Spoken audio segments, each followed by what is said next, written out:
Well, good morning. I hope you have had a lot of coffee to stay awake. I've had a lot of coffee. Whether I'll stay awake is debatable. It's one thing to fall asleep in someone else's message. It's completely something else to fall asleep in your own.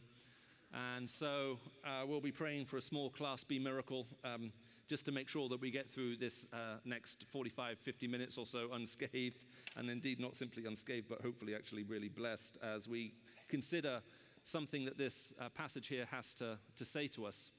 You would have heard just now in the introduction, I grew up largely in a non-Christian culture, and really I heard nothing about the Christian gospel until my parents moved to Cyprus, and at that point I was an older teenager, and now all of a sudden I was in a country that had some kind of Christian background. I wasn't particularly interested in that. I wasn't interested in the church.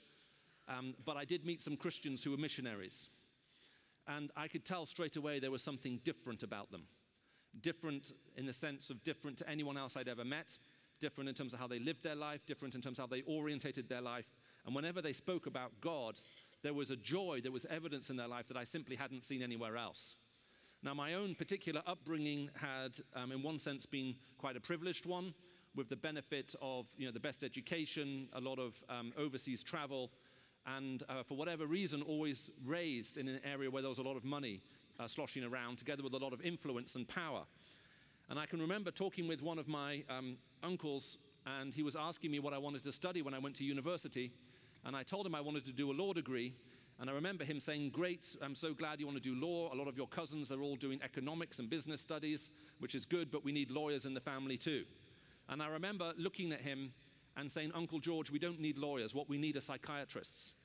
And if my upbringing had given me one thing, which I guess I'm grateful to the Lord for, as secular as it was that no matter how much you had, no matter how much status you conveyed, no matter what kind of political power you could exercise, that wasn't enough.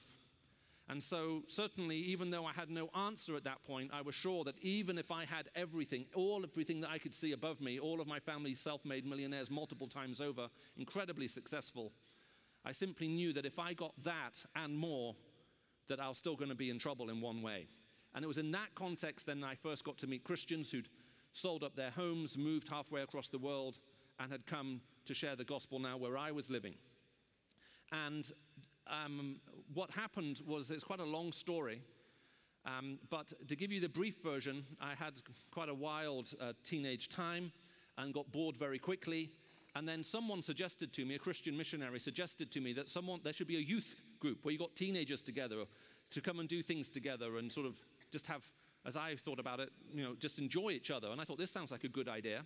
And he said, "There's a guy who's just moved here. You should get him to set up a youth group." And so my younger brother and I went to this guy. He was the area director for Youth for Christ, Middle East, North Africa. I didn't know what that was. And I just said, "I hear you do stuff with young people. There's nothing going on here for teenagers in the entire country. Why don't you set something up?" And very reluctantly, he set up this group. We brought all of our friends to the group, so it was non-Christian. The first meeting was a bit surprising to me when we realized this was going to be a Christian thing. That hadn't occurred to me. What we'd done is we spent about half an hour talking about the challenges of being a teenager, and the second half an hour was a Bible study. And I enjoyed both parts of it immensely, and thought, actually, this is pretty good. And we brought more and more friends, and the group got bigger and bigger and bigger. Well, when there were about 50, 60, 70 of us, I can't remember how many it was, I remember coming to this guy's house, which was now crowded with young people, and he was looking a little sad. I always got there early. And I said, "Bob, what's the matter?" And he just said, "Well, I've been trying to organize to take you kids away on a camp for the last few months, but I can't because the government is stopping us from going. And all the campsites on the island were under the control of the government, and they were just refusing to release it to this weird evangelical group." So I said, "I believe I can help you." I said, "We are the government. Who do you need?" He said, "Well, I need permission from the chief of police and the minister for interior. Do you think you can help?" I said, "Don't worry, it will be sorted tonight." I went home, I spoke to my mother. I said, "Mum, you know that group I was part of?" And my mum was generally in favor of this group because although she was a bit worried about the strange theology they seemed to be teaching, she'd noticed that I was becoming, it's having a softening effect on me. And so she said, "Sure." I said, "They want to go away on a camp, this group, and the government are stopping them." I said, "I need you to help." She said, "Whose help do you need?" I said, "Do you know the chief of police?" She said, "Of course I know the chief of police." She said, when I was 15 years old, he invited me to go out on a date with him. Your Uncle George came, knocked out his 2 front teeth and said if he ever spoke to me again, he would kill him. I said, I need his permission to go on a camp. So my mother rang him up, and as soon as the chief of police heard my mother's voice, and then he said to her, I'm so sorry, I never would have stopped this if I knew it was your son. I don't want to upset you or your family. He said, if I knew your family were involved, I would have said yes immediately, of course. So my mum hung up the phone and she said, the chief of police says yes. Then she said, who else do you need? I said, do you know the Minister for Interior? So my mum said, of course we do. I said, I need his permission too. It took him a little longer to track him down. He was on holiday in France. But as soon as he heard who was asking and why we were asking, he also faxed an apology because nobody wants to offend the family. You know what I mean by the family, right? Didn't want to offend the family in any way. And again said, of course, they can have whatever they want. We'll provide it. No questions asked. And please, tell your Uncle George we didn't mean to offend him in any way. So a few weeks later after this, we're having to get the campsites released. We go up on this camp. I helped organize it, plan it. I went up a day early, helped set the whole thing up, invited all of my friends to it. And on the second day of that camp, I became a Christian. So God actually had me plan and organize my own conversion, which, when you think about it, is a very particular privilege to have, which is why I want to take a very broad approach as we talk about doing evangelism in a secularized world. Now, I'll be giving another talk at a different conference here in about 2 days' time where I'll be talking about the single biggest global cultural challenge I think we face when it comes to sharing the gospel. And I'm sure that that's going to be available online. You'll be able to listen to that.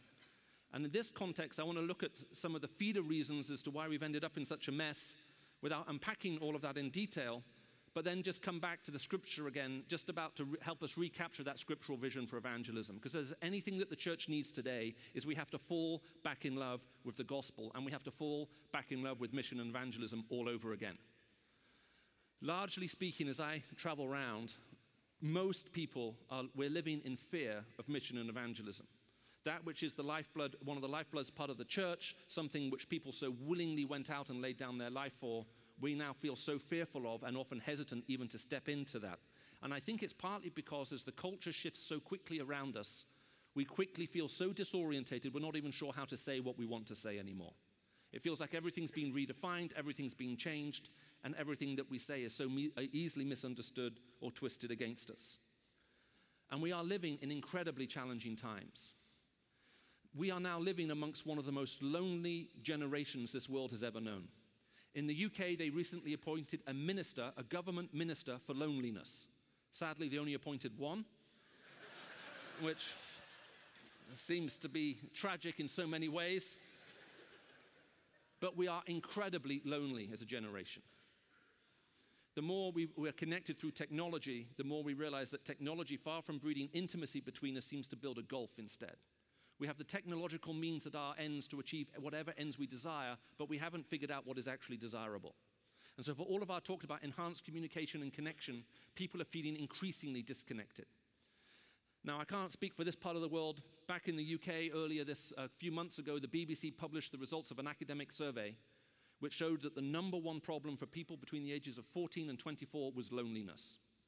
One person who responded said, social media is just social fake. They said, every connection I have with anyone in this world is based on falseness. We're all pretending to be something that we're not. And this sense of disconnect and loneliness is spreading rapidly throughout the world, with people increasingly spending time online rather than with each other. Even in northern Nigeria, where I was there last week, you can go to almost any cafe, no matter how rural, and you see the same situation that you see in London and no doubt Sydney too. People sitting drinking coffee, each with their phone out, nobody talking to each other, but completely locked into the technology that they actually have in their hand. One very famous rapper recently put it like this. He said, the love is fake, but the pain is real. So many scars I simply cannot heal. And we feel utterly alone. Now, the trouble with this is then it leads then to a collapse of what we actually think about when it comes to terms of relationships. We're actually thinking about relationships in ways that we haven't in a very, very long time, certainly not in the way that we actually articulate them. There was a book called Purity, written by an American author a few years ago by the name of Ramsden. Now, Ramsden only writes a book about once every 2-3 years or so, or maybe even less than that. He gives a lot of thought to his work, and when his books come out, they tend to win a lot of prizes. Purity was a book that split the critics. It tells the story of a woman whose nickname is Purity. But here's how the book starts out. She's working in a coffee shop, and a customer comes in. She immediately likes the look of the customer and begins to wonder about having some kind of relationship with him. They strike up a casual conversation, and as she's talking to him, this thought runs through her mind. She says to herself, "Dare I risk the intimacy of friendship? Or shall I retreat into the relative safety of casual sex?" What a question. Dare I risk the intimacy of friendship, where you can get hurt, betrayed? Or shall I simply retreat into the purely physical of casual sex, where I can keep myself safe? Now just think about it. No one would have written that line 20 years ago. 20 years ago, the sexual side would have been seen the risky bit. That's the dangerous part. Maybe that's where you're going to get hurt. Making friends with somebody is surely the best thing to do. But we're now so unused to relating to other people as human beings that even the idea of intimacy and friendship, it can feel threatening. So we are caught with this desire, this longing to be known, to have intimate relationship, and at the same time being terrified of it at the same time. And we're so terribly lonely as a result. Now, the effect of all of this is to increasingly objectify us. As we look at people in purely sexual terms, in terms of beauty and physical fitness and everything else that we're so obsessed with in our current culture, as we look purely at the physical, we reduce people from people into objects. Now, the tragedy with that is there's a big difference between the relationship between you and a person and the relationship between you and an object. An object is something which I consume for my pleasure. So the relationship between me and an object is one of consumption. But the relationship between you and another person is one of connection. You connect with someone. So even in the hippie movement of the 60s, as people were sleeping with anyone and anything, people constantly talked about making a connection. Whereas now, in a porn-dominated culture, we're only interested in consumption. We reduce other people into objects and we consume them for some felt need, trying to meet this desire for intimacy within us and finding ourselves completely alone. We even talk of now marketing ourselves. We even train our students who are graduating from our universities how to market themselves, as if they were marketing a car. We're constantly losing sight of what it means to be human and reducing ourselves into objects. Is it any surprise, therefore, that we feel lonely? Because the nature of the relationship between you and an object isn't a personal one. Does that make sense? Look, I know there are men who comb their hair, look in the mirror every morning, sigh, and go, "I'm in love." But that's sad. You can't be in love with yourself or love your car.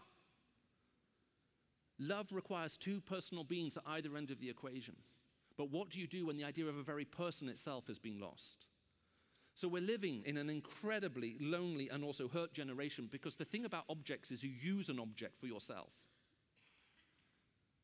And at a subconscious level, I think that explains a lot of the anger that we see going on in the world right now. If in the Q&A I'd been asked the question, "Michael, do you like working for the organization that employs you?" And I were to say to you, "I think they've been using me now for over 20 years." If that was my response to that question, you would all understand I'd said something very seriously wrong. I'm being used. None of us want to fall into that category. But subconsciously, by reducing everyone into an object around us, that's exactly what we're doing. Now, this then runs into a series of other problems that we have as well. The amount of political cynicism in the world right now is reaching new highs in every country I go to. As a matter of fact, in the last 2-3 years, in the 80 or so different countries I've traveled in, east, west, north, south, political cynicism is one of the common staples of our culture. Leslie Newbigin, the Anglican bishop, many years ago spotted this trend when he said what the trouble is that we're all watching TV programs which are saturated, and we watch people, impossibly beautiful people, living impossibly opulent lives, and we assume it's normal. We then very quickly conclude it's the responsibility of the state and the government to provide it for us. When they don't, we feel disappointed. So the next group of incoming politicians promise something to their society they cannot deliver: happiness. They are the ones who will fulfill that dream for them. They're promising something which in the past we thought only God could deliver: happiness, fulfillment, ultimate security.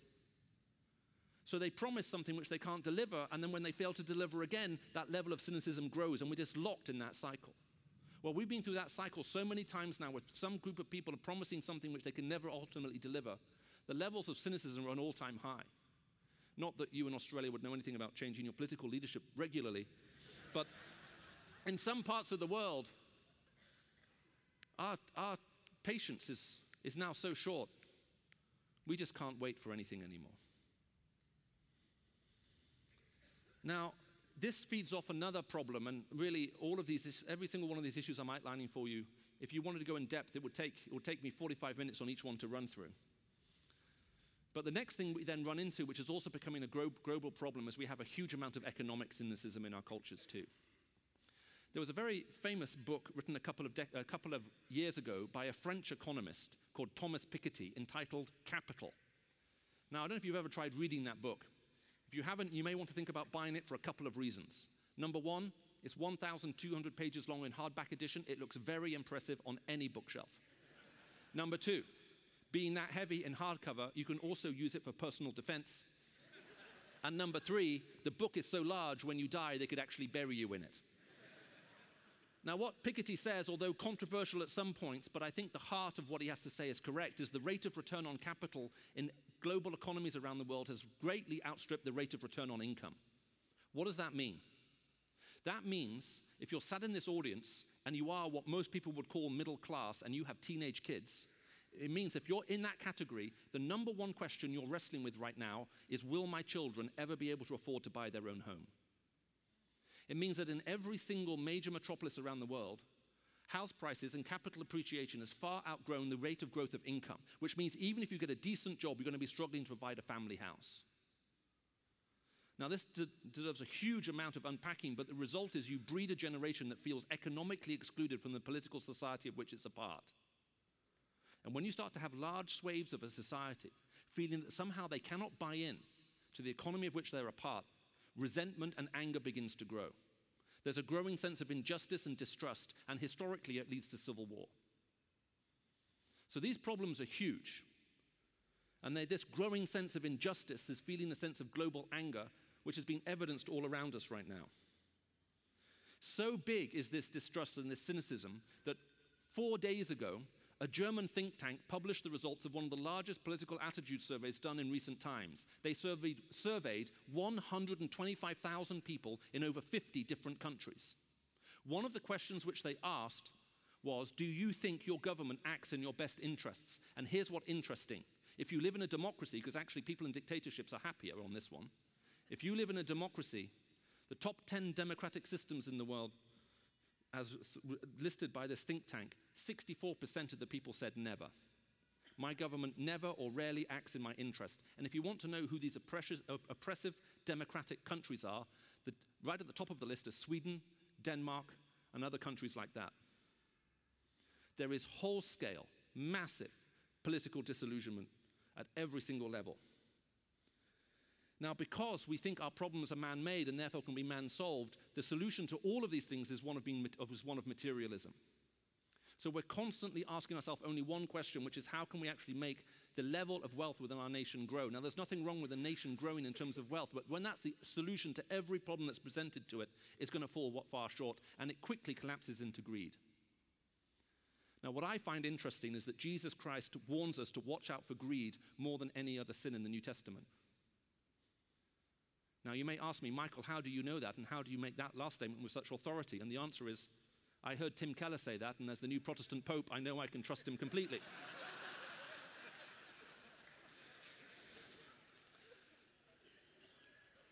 But why on earth does Jesus Christ tell us to watch out for greed more than any other sin? And the answer is it's largely invisible to most of us. As someone famously said, it's hard to see the wall of your prison when the cell is made of glass.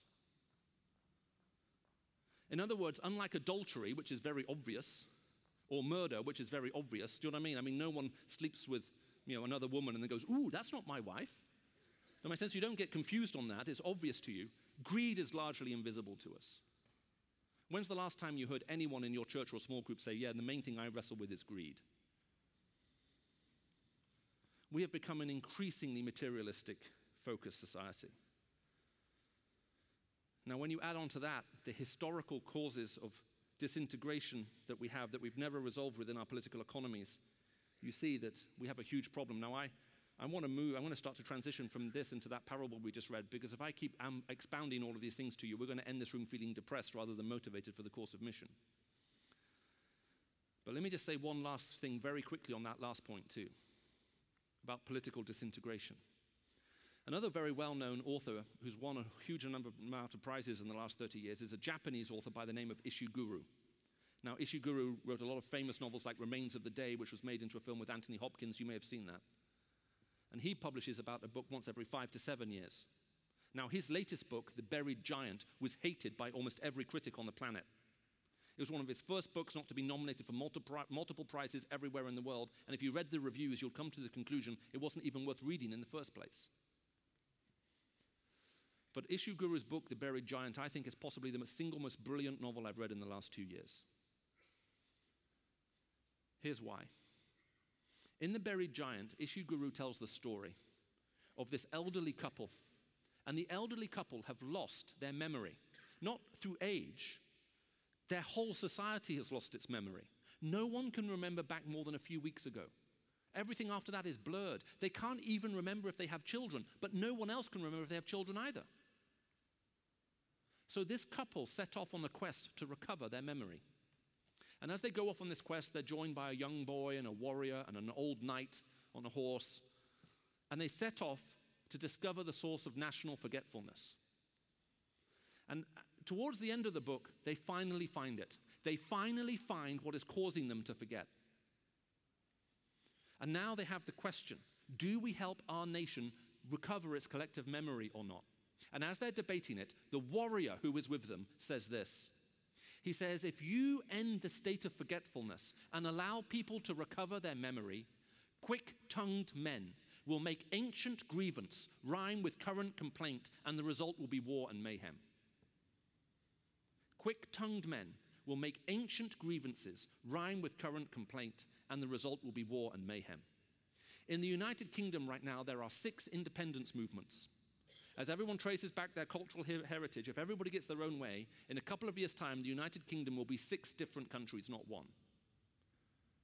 Our ancient grievances, the things which divided and split us and set us against each other to the point that we were willing to kill each other, as we remember and retell those stories with an incapacity to reconcile and forgive, mean that we're simply in the process of tearing ourselves apart. And there isn't a single country I've visited in the last 4 years in which this isn't an issue. I think the only country where this would be exempt from this would be Singapore. And Singapore is so tiny that it can't possibly split itself into anything smaller unless Sentosa Island decides it wants to become some kind of, Disneyland Inc. or something all by itself. It's just simply not possible. It's just too small. But everywhere else you'll see this force at work. Now, it's for all of these reasons, these 8 reasons, that as I've been traveling around the world for the last few years, if I ever have the privilege of speaking with a government in a closed session, which I sometimes get to do just to sit down with the cabinet and just listen to them without anyone else there so they can ask whatever they want, or whenever I sit down with major business leaders to talk about where they think the globe is going, all of them are struggling with these issues, and all of them, to a person, will say the biggest single problem we have right now is this global disintegration. There is no possibility for reconciliation. Now, what does it tell you that we live in a world in which every political leader I've had the privilege of meeting in the Northern Hemisphere, Southern Hemisphere, East and West are all asking the same question? And not only that, major business owners around the world are also asking the same question. I was with a financial group a few weeks ago speaking with a guy who heads up a banking group that's got about $20 trillion under management. That's a significant part of the global economy. And as we were meant to meet together for an hour, we talked for 2. And as we came towards the end of the second hour, he said, I see absolutely no hope for this world whatsoever. 10 to 15 years, and we're going to destroy each other. Billions of people will die. But there is a message that speaks to this problem. If we can't learn to preach the gospel in a world that is disintegrating and feels that reconciliation and forgiveness is impossible, if we can't relate a gospel to a culture that's asking that at almost every global level of its existence, then we have a problem as a church. This plays straight to the sweet spot of why we're here. The gospel we have is a message of reconciliation. It was entrusted to us as if God were making his appeal through us, be reconciled to God. God made him who had no sin to become sin for us. It is the most incredible message we have, and it brings an enormous amount of hope. Now, the problem is we say, but Michael, you look at all of those problems and they're so big, what can I possibly do? How can I possibly deal with all of those things? And the good news is you don't have to deal with all of those things. One or two of you in this room may be called to think and say something very directly into them. But there's the heart of it that's behind all of it, which is to do with our sinfulness, into which we're all qualified in this room to speak. All of us have something to say. All of us have a message of hope to bring into a world which is collapsing at all of these different levels. And mission has never been easy. It has never been easy. That's the subject matter of that parable that we were looking at, we had read to us so well a little bit earlier.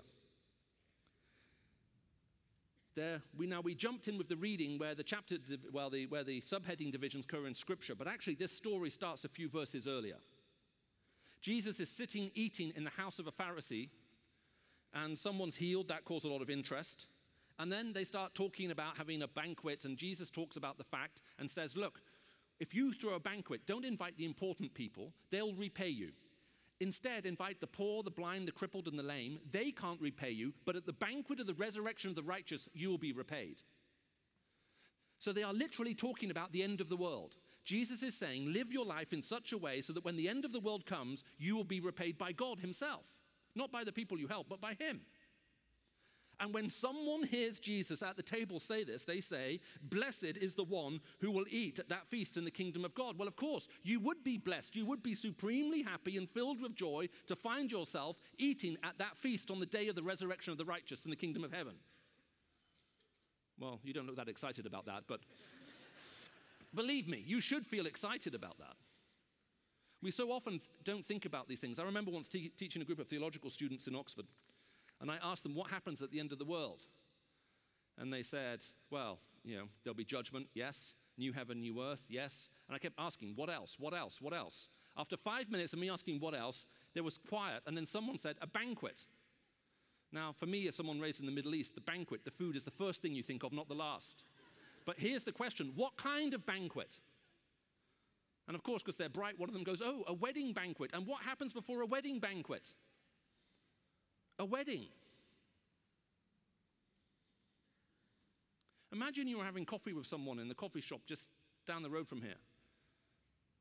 You're about to order a second cappuccino, and they look at their watch and they go, oh my goodness, is that today? Is it the 28th? And you say, yes. And they go, I have to go, I'm getting married now. The wedding started half an hour ago. And they run out the coffee shop. What would you make of this person? Surely there's something wrong with them. When someone falls in love and they're getting married, it doesn't matter what you try to talk about. That's all they want to talk about. You ask them about the weather, you end up talking about their wedding. You ask them about their family, you end up talking about their wedding. You ask them about politics, they'll say, yes, isn't it terrible what's happening, but I'm so looking forward when I get married. It's awful, it's sickening. You can't stop them thinking about it. What on earth does it say about the life of the church when we ask what happens at the end of the world? The very last thing we remember is there's going to be a wedding banquet.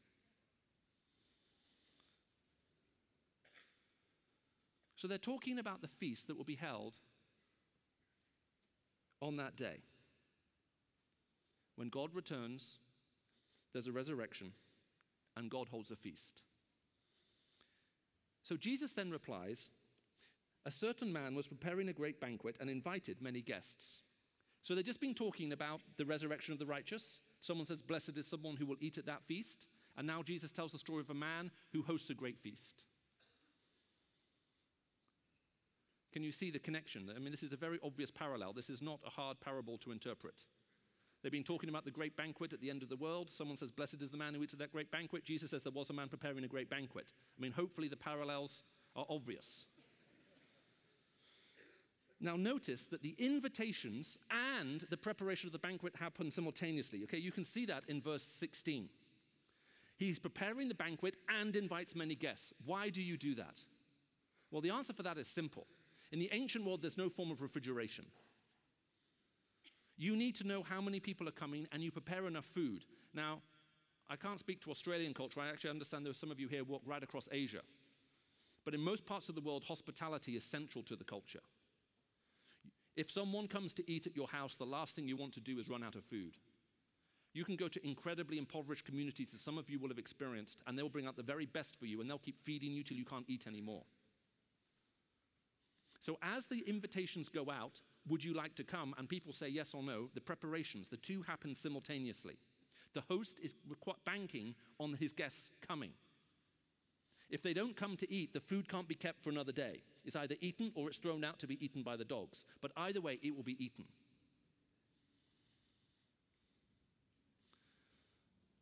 So what happens next is remarkable.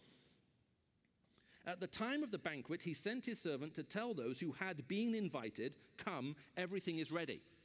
Notice, these are the people who had been invited. The servant isn't going out into the community saying, "Would you like to come?" at this point. The servant is going out into the community saying, "Hey, you said you were coming, dinner is ready." So they'd been asked a few hours before, now they're being told to come.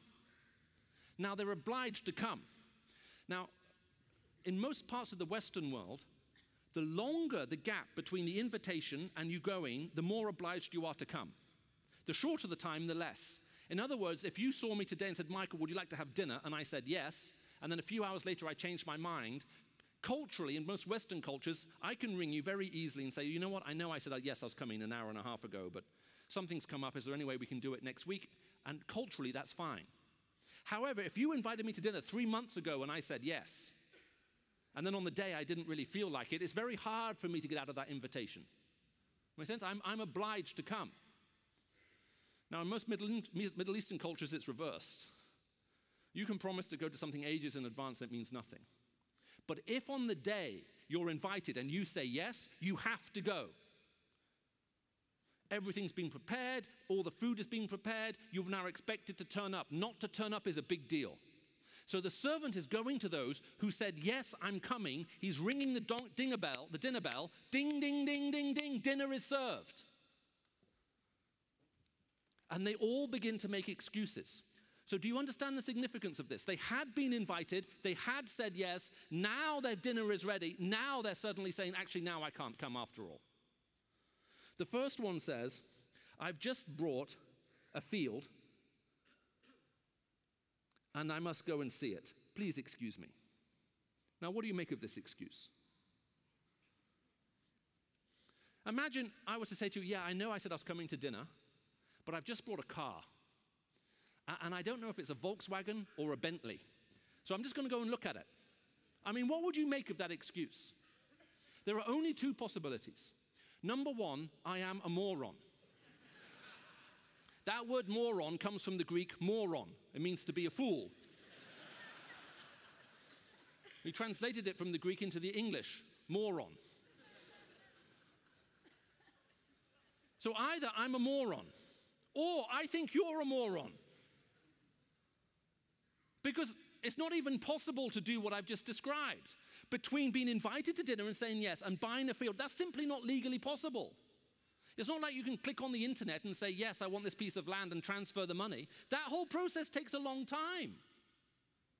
First of all, you don't know what the land is until you go and see it. You have to be shown it because there are no maps with it all neatly mapped out with lines around it. So you get shown the piece of land and you say, "Okay, well, where is it?" And they say, "Well, you see that big rock over there?" And you go, "Yeah."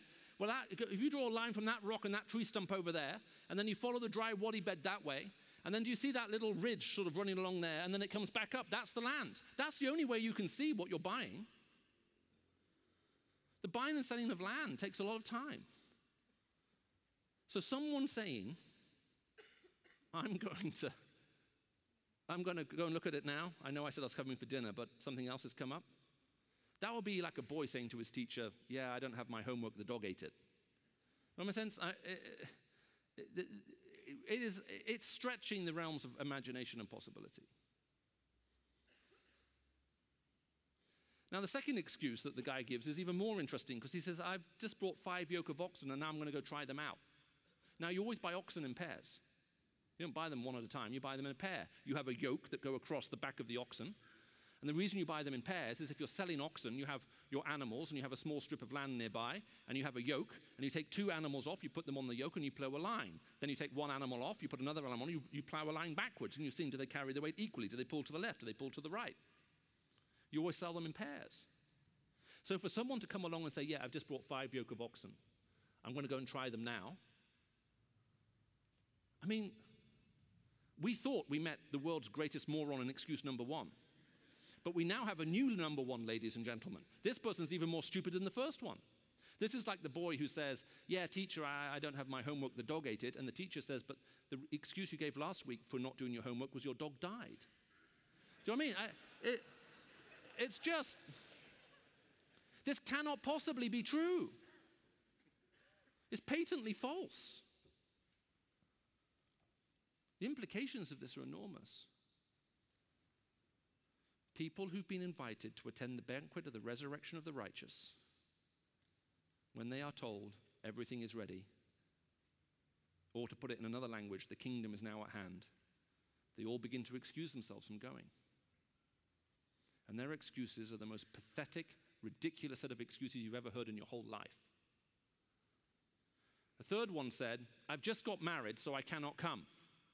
Now, I find it interesting that some people in the West, when commentating on this text, say, well, you know, in the Old Testament, if you're newly married, you're excused from going to war for a year.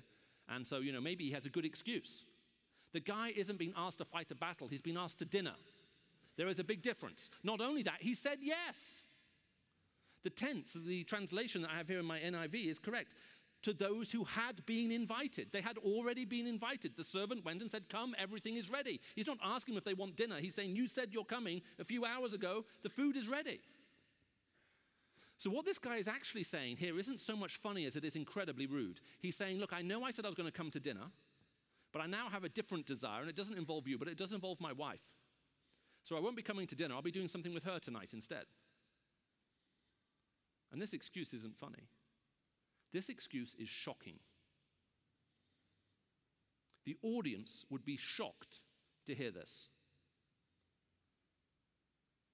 Imagine using sex as an excuse not to be there. But what kind of culture do we live in, ladies and gentlemen? How many of us, maybe even in this room, so locked into a world of porn and sexual addictions, we're excusing ourselves from the banquet of the resurrection of the righteous because there's something else we'd be rather doing. This is a shocking excuse. And whatever laughter was going on around the table beforehand, because I think they would have been laughing as Jesus gave the first two excuses, they're so ridiculous as to be funny.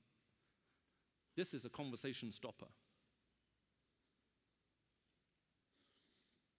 Now the servant comes back and he reports it to his master, and the owner of the house became angry. Now isn't that interesting? Well, of course the master of the house would become angry. Everyone who said they were going to come is now saying, I've changed my mind, I'm not coming. And the excuses they have are ridiculous. They're insults, they're lies. And the master quickly turns to the servant and he says, you go out quickly into the streets and alleys of the town and bring in the poor, the crippled, the blind, and the lame. You go find the crippled and the lame. They don't go proving oxen, they can't walk. You go find the poor, they don't go buying fields, they don't have any money. You find the blind, they don't get married. People are reluctant to marry them. You go and find them, and you tell them to come. And so now the servant is commissioned by his master to go out to his community and find everybody who is there and bring them in. And now the servant is beginning to get involved in this great evangelistic endeavor. As a matter of fact, not only does he go out to bring people in, after he's done that, he comes back to the master and he says, sir, what you have ordered has been done, but there is still room. And the servant is now getting in tune with his master's heart. Having been told, hey, you guys who are ready, let's go. And they all begin to make excuse. He then goes to a group of people who thought they had no invitation, says, this invitation's for you, and they start coming. And now the servant sees something. He walks into the room and he says, there's still space here. It's not full up yet. There are empty spaces. And he's looking to the master. Master, what will you do next? Have you caught that vision from God yet? There is going to be a banquet held at the end of this world. The greatest feast you've ever had is going to be provided to you largely by, I believe, cooks from my part of the world. But there's still room. There are spaces to be occupied, and there are people who've yet to receive the invitation. And so the servant is saying, Master, what are you going to do next? This is the most surprising turn of events. Now, those of you who live in Christianized cultures will understand the first part of this, what we've talked about so far. The second part's for everyone. There are parts of our world right now where people think that they have said yes to the invitation. They think they're holding in their hand some kind of religious ticket that they got from somewhere saying, I'm going to go. And they have no idea that whatever this piece of paper is they're holding saying, hey, I can go, they're actually excusing themselves from being there. And on that day, they won't be sat at that table. There's a part of this message that has to be preached to those who think they have a long-standing invitation to go to heaven. God's eagerly anticipating their arrival, but actually they're excusing themselves from attending. They have to meet Christ. They have to say yes to him. But there's this more general part. There's a part of the culture which doesn't know yet. So the master says to the servant, you go out beyond now the community.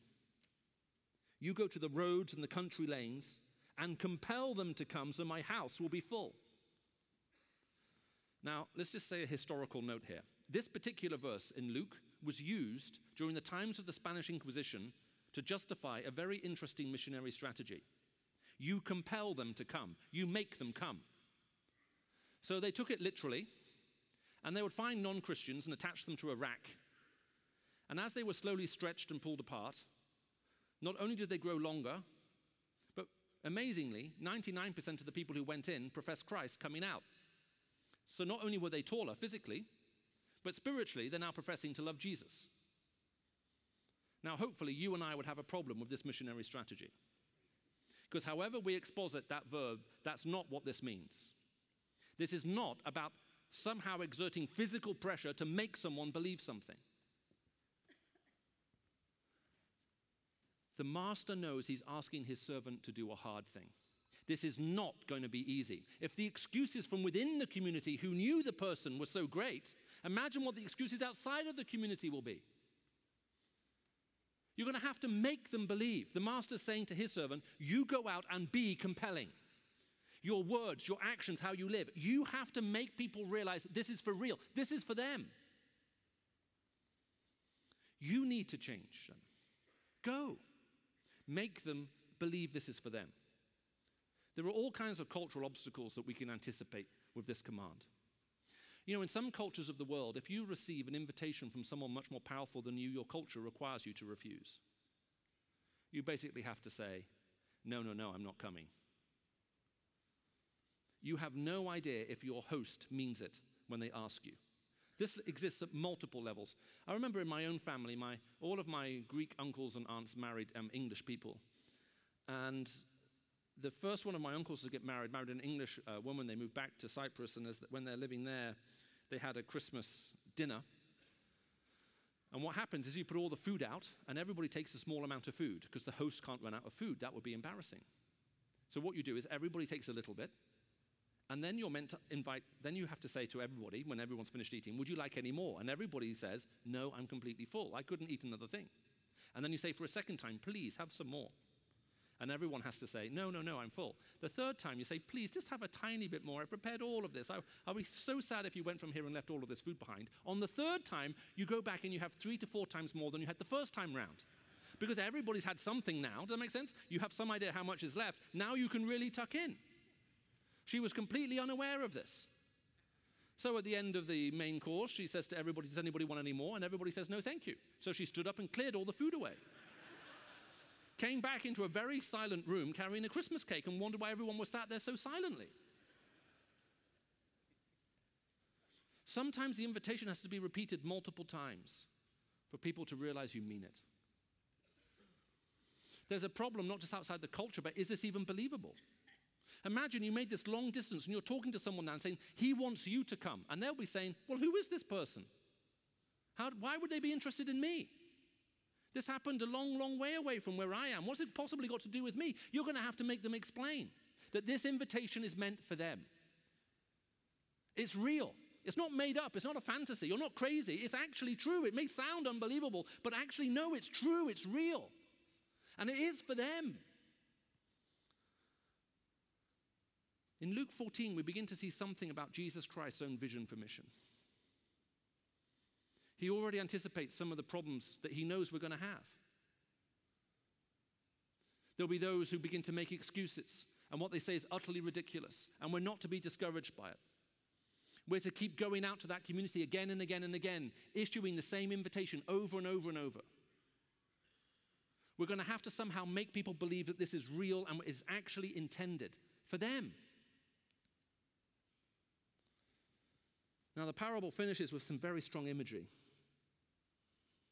I tell you, not one of those who were invited will even get a taste of my banquet.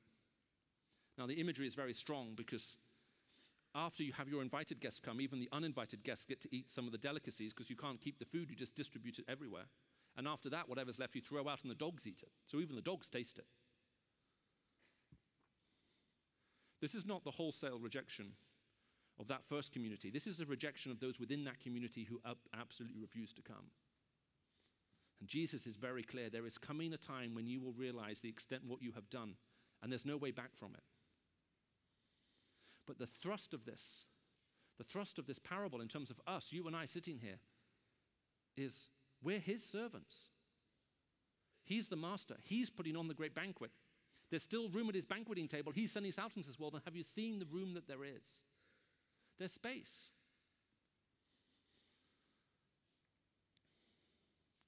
I had the huge privilege while I was speaking last week, spending some time with some Christians there whose families have literally been terrorized by Boko Haram. In some cases, they've even lost close family members. They're living in a situation where the government isn't protecting them, where people are just disappearing and there seems to be no response. Justice has collapsed. And the question is, what do we do? What do we do?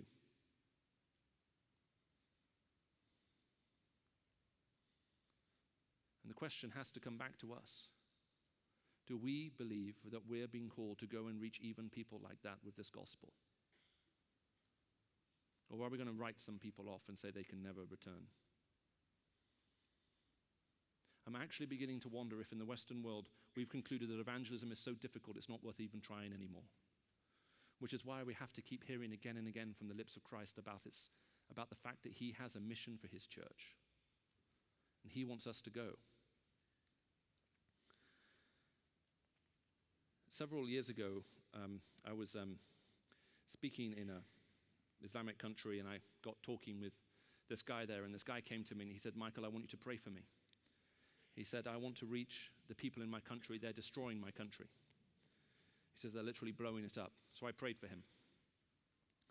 Well, the next year, some people from his country traveled over to London and blew themselves up on buses and on the London Underground system and caused all kinds of havoc about 10 years ago.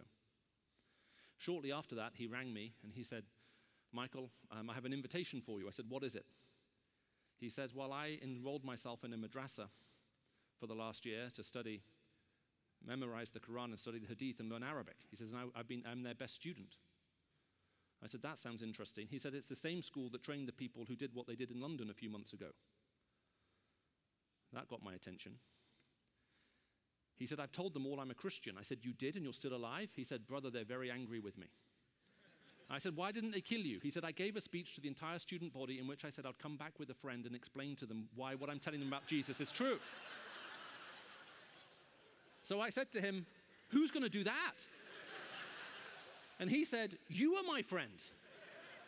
Then he said, brother, he says, I have 6 friends who are part of the police force. They have machine guns. They will come with us to protect us. I said, we're speaking to a room filled with suicide bombers. 6 men with machine guns isn't going to help. Well, we talked and prayed about it and decided we should go. And so now, here we are. We take one guy with a gun who stays in the car. So when the car's parked outside and we're inside, they can't put a device in the car. That seems sensible. And first of all, we went to the wrong door to the compound that we'd been invited to come to, because when we arrived at the compound and they opened the doors, there were body targets at one end and guys with AK-47s at the other, and they were doing target practice. And I turned to my friend and said, have you arranged for me to speak open air, or what is this? When they found out who we were, they said, no, you need to go we went half a kilometer down the road. The front half of it looked like a school, like a primary school. And so we went into the school, and there were about 50 people in a room that's not even as big as this stage, so it was packed.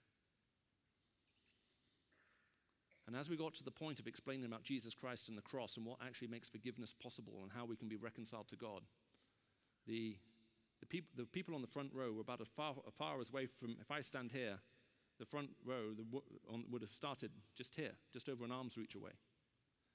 And in the room of 50 people, there were about 15 women and 35 men. Now, the women, all you could see were their eyes. Everything else was covered up. And when I began to explain about the cross and some of them started to cry, I clocked their body language, which I shouldn't have done, and recognized they were crying. So now they had to pull the veil over their house, over themselves completely, so you couldn't even see through the tiny little slits where their eyes were. And as I looked around the room, quite a few of the men were crying too, but I've often realized this happens when I preach. A lot of people cry, normally in desperation. As soon as I finished speaking, the head of the madrasa stood up at the back and he said, well, it's totally different for us. If you respect us, we may respect you. But if you don't respect us, you leave us no option. We will kill you. And I said, it is very different. I said, because in the Christian faith, we're going to be saved through this free offer of grace that Christ made for us through the cross, through his death and resurrection. It's totally different. And at this point, everyone else in the room stood up. And so now the guy at the back of the room, because everyone stood up and the room was so small, he couldn't get to the front. So I started trying to force my way through the crowd to get to him. And you'll understand the significance of this if you know anything about these cultures, because the first person to come up to me publicly was a woman. And although I couldn't see her face, she said to me in perfect English, this gospel is the only hope for our nation, and dropped a tiny little ball of paper in my hand. And by the time I got to the back of the room, my hand was filled with tiny little rolled up pieces of paper, and what people had done is they'd torn off a tiny strip of paper, written down their cell phone number, rolled it up into a little ball, just dropped it into my hand.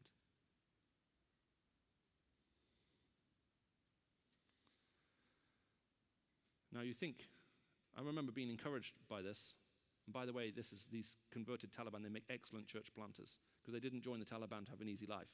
So the same commitment they had there, they now bring, but for very different purposes. So I gave all these pieces of paper to my translator, who's part of the underground church in that country, to follow them up. And as we're driving away back to the city we were staying in, it's a 1.5-hour drive, his phone rang. And after he got off the phone, he said, they're very angry with you. I said, they are? He said, yes. He said, that wasn't meant to happen. I said, what are you going to do? He said, I'm going to drive back and see them. I said, are you sure? He said, I have to go and see them. I got on my knees. I stayed on my knees praying in my room for him.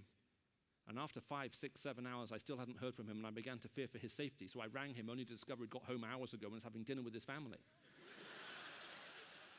And I said, what on earth? I said, why didn't you ring me to tell you were okay? He said, well, of course I'm okay. I said, what do they say? He said, they're not happy. I said, well, you told me that before. I said, what have you done? He says, I have invited them to come and hear you speak tomorrow night. I was like, I said, this is not a good idea. Well, the next night, we're in this room. It's a dinner event. And there are large round tables, and people sat around the tables. And this group come into the room, and everyone knows who they are. We even had the head of the army in the room, and even he moved out of the way when they came in, because this is one group of people you don't want to upset. And there was literally like a parting of the crowd, and they came all the way down to the front, and they sat on the table on my far right. And so now I have to come up and speak. And one of the guys who was on the table, he should have had his back to me, but he picked up his chair and he turned it around, so he was looking straight at me. And I don't know if you've ever heard the phrase death stare before. I've never experienced anything like it before or since. It was almost tangible. It was like you could touch it. It was like there was this beam of hate coming from him to me. It was so distracting. It was causing me, I was having trouble breathing while I was preaching, so I actually ended up turning like this and turning my head like that. So as I preached to the room, in my sense if I was looking natural, I was that way, just to block him out so he wouldn't throw me anymore. And after we'd finished explaining about the cross, I thought there were 2 sets of steps off the platform, one to my right and one to my left. And I can remember I'd already made up my mind halfway through my talk that I was going to pick up my Bible and go left. And that's exactly what I did. As soon as I finished speaking, I picked up my Bible and I started walking off to my left. And as I got towards the stage, I just felt God say to me, Michael, you're a coward. And I just stopped in my tracks. And I turned around and walked back the other way down the steps, straight up to this man. held up my hand to him and said, "It's nice to meet you," and was immediately convicted for lying, because I didn't believe that at all. And he took one step towards me, said, "Michael, listening to this gospel is like watching flowers grow in a barren field." And then he threw his arms around me and wept.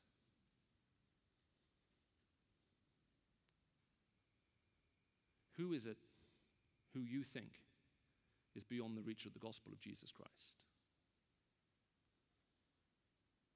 The gospel that Christ has given us and sent us out into the world is the most incredible thing you can possibly imagine. He is inviting us. He is asking us to invite people to the banquet of the resurrection of the righteous, and there is still room. All of those spaces have yet to be filled. He is looking to his servants, to you and me, to go out and issue that invitation in his name. And as you do that, you will see some of the most surprising things you can possibly imagine happen in this world. Jesus Christ never promised a safe return when we go out on a mission like that.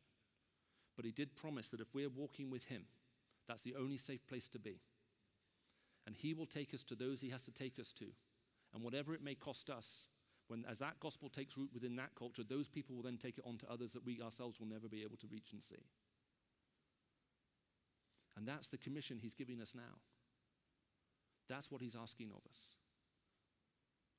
Why don't we pray together? Father, we want to thank you for this conference we've had together, which is literally about you.